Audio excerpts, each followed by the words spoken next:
So now we've learned about the alert zones. Let's talk about the trigger setup and the rest of the way the system is going to kind of get set up to trigger you into the trade. So once we have got all of the criteria met, if and only if all of your criteria are met, in other words, the trade has come into the alert zone, all the criteria is met, we're above the clouds or we're below the clouds, whatever the criteria is, we've got all the criteria met. Once that is done, now we set the trigger, and the trigger says, if I hit this price, then I'm going to go into the trade, bullish or bearish, whatever that trigger is set for. Here's the way we're going to do it. We're going to set the trigger to enter the trade. It's going to be a swing high or a swing low point plus this thing that we call a buffer. And I'm going to talk about that on the next slide here. So it's a swing high or low plus the buffer.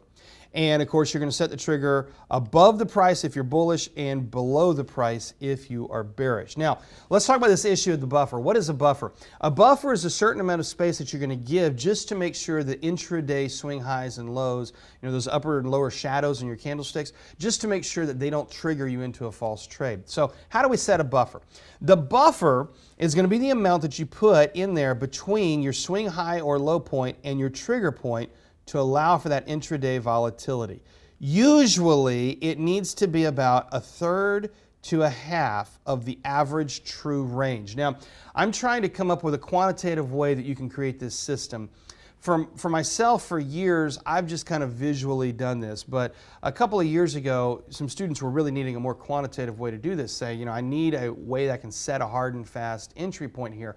And so I started playing with the average true range, and what I found is for this particular setup, most of the time, if you look at the average true range, you put that on your chart, you look at the value of that, and you take about a third to a half of that. That is normally going to be about what you need for your entry buffer. Now, if you want to visually do it like I've done it for years, you're welcome to do that. Or if you want to get a more precise number, kind of a little bit more quantitatively, just look at your average true range and take about a half to a third of whatever that average true range is and use that as your buffer here. So let me show you what I'm talking about. Notice the trade here. So we get set up to get into the trade. The trade comes up. It alerts us and it says, hey, a bullish trade is likely. Now we say, okay, well, where's my entry?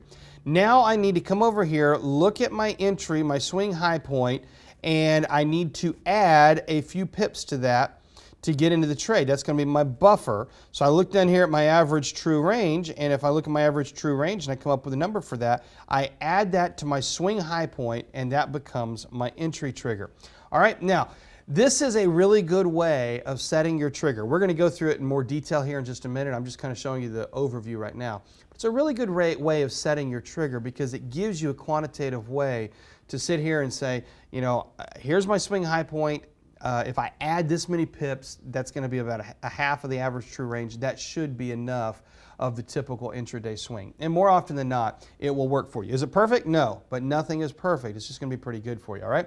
Now, let's talk about stops. Stops are an essential part of your trading system. They need to be a little bit loose, initially speaking, because they need to give the trade room to run. And this is one of the things that people have a really difficult time with when setting stops, especially early in a trade, especially if it's a longer term trend trade. People want to set those stops, they want to snug them right up so they don't have any risk of losing money. And that's the way personalities work. But that's not the way the trades work. The better way to set it is to give it a little bit of breathing room right at the beginning.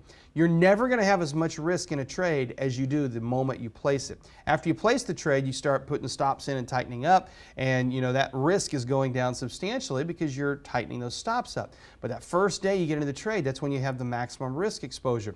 So what people want to do is they want to tighten the stop and make it really, really tight so they don't have that risk.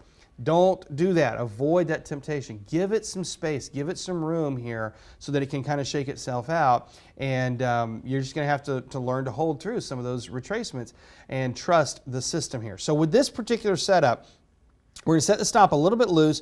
When you see the possibility of slowdowns, you're going to need to tighten the stop. Tighten the stop up when you start to see a slowdown, especially if you start to see candlesticks telling you to get out of the trade. And here's a really important key. Only tighten your stop. Do not loosen it. Never, ever, ever loosen your stop. If you start off with a 100 pip stop, don't come back behind it and say, oh, I'm going to stop out in 10 pips. I better loosen it up a little bit. No, no, no, no, no. The whole purpose of having the stop is to protect you and to get you out of the trade. So put your stop in there. If it turns out that you're consistently setting stops too tight, then you can adjust your trading system, but don't adjust your plan on the fly here. Put your stops in there, and if you're going to stop out, then you're going to stop out. But you should only adjust to make your stop tighter. Never adjust to make your stop looser and expose yourself to more risk just because you're afraid of getting out of the trade.